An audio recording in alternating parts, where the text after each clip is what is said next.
Welcome.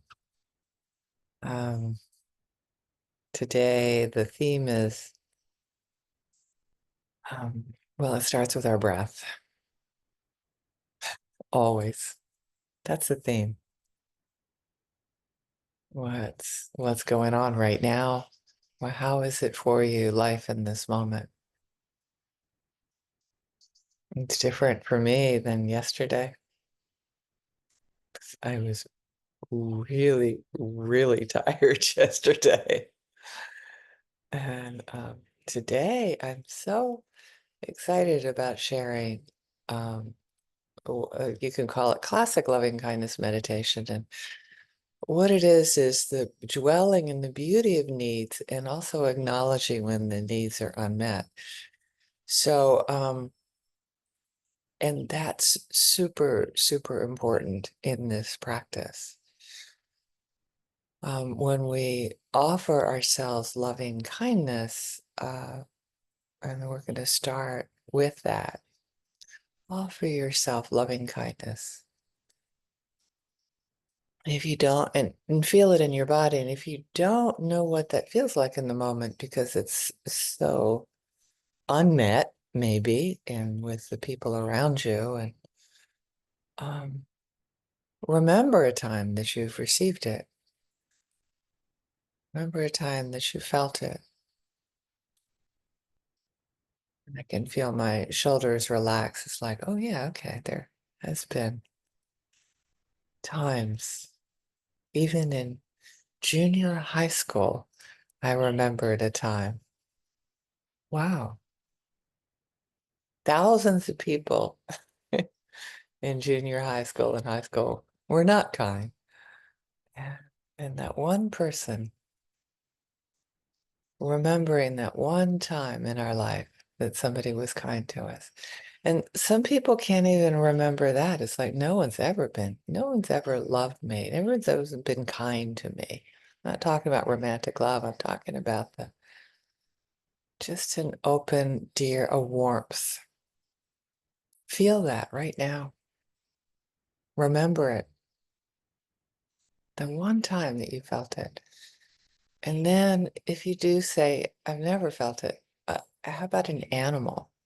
Has an animal ever looked at you with adoring eyes?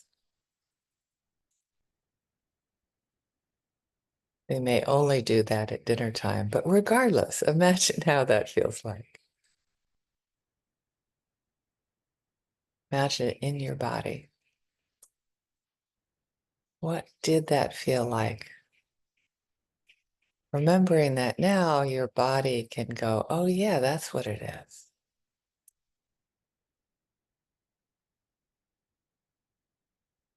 And also a part of this practice is that when we open this door, sometimes just this flood of the time that people were not as kind and loving to us as we would have wanted. And that is there, and that needs to be mourned. And for me, it's important that I um, acknowledge that I always have a story around that as well. I always have words. I always have Joseph or Joe was news. God bless him. God bless him. Love him so much. And yeah, so I'm thinking of times that people weren't kind to us, maybe people that we loved very, very much. They didn't love us back the way we wanted to be loved. Notice that's very different. The words around it, the story around it, the unmet needs, as we say. And and they can't take away the moments maybe we had with them or other people that were amazing.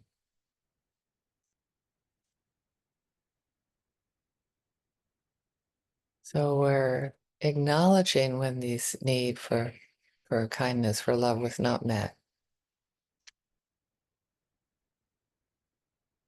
or possibly reframing that into a learning experience when you're ready, if you're ever ready.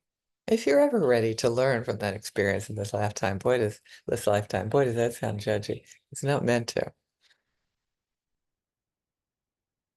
I just, an old memory that's always had a twinge came up for me the other day, and it's like, can I just in this moment, 50 years later, look at the learning opportunity? Am I ready for that yet? Or am I hanging on to that as something that wrong, something that shouldn't happen? So keep coming back if you can, that feeling in your body when that need is met.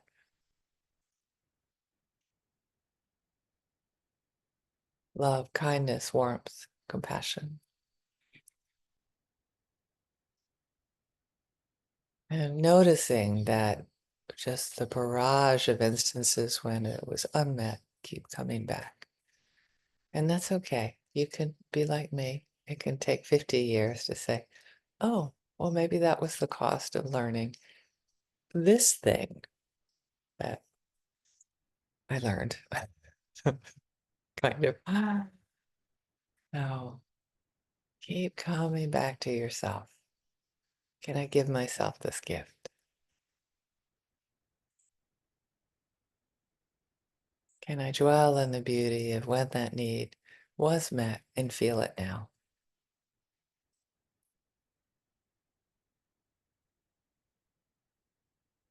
Can I feel enough abundance that I could wish this feeling for people that I care about, people that are important to me, animals that are important to me? So feel it coming from you in your body as we offer it. We wish it for them.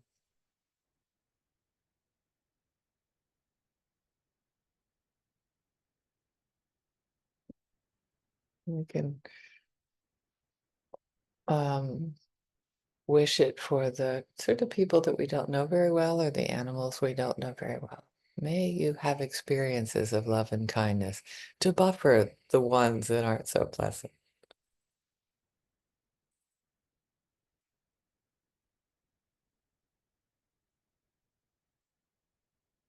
And boy, whatever comes up when we bring to mind somebody that we is harder to love, um, you don't have to love them, and we can wish that they experience love, being cared for, being treasured, being hugged. I can wish that for them. Nice me, right? And I can hope that this practice benefits all beings. I can imagine my arms around the whole world, loving the world, wishing desperately for peace in areas that are so torn up with war and so judging people that are hurting us. Of course we do that. And hurting them back all over the world. And we see it in ourselves as well. Keep coming back to yourself. And the same goes true. We can come back to um, the way one meditation is. Once we do offer kindness to ourselves, love to ourselves, warmth, that we also wish ourselves health, healthiness in body and mind, and then offer it to all beings. Whatever health looks like. Usually for me, it means a flow of energy in my body whether I'm in pain or not. Also, safety, very, very important need for us to offer to ourselves, to experience and being able to look around us in all directions. And in this moment, we feel safe. Although I'm sure in your lifetime that there's been times that you haven't felt safe. we can continue with that practice, offering it to people we care about. For safety includes not only outer dangers, but the inner dangers, the violence that we have towards ourselves at times. So if you want to continue this meditation, go through all of these qualities, including, of course, happiness and freedom.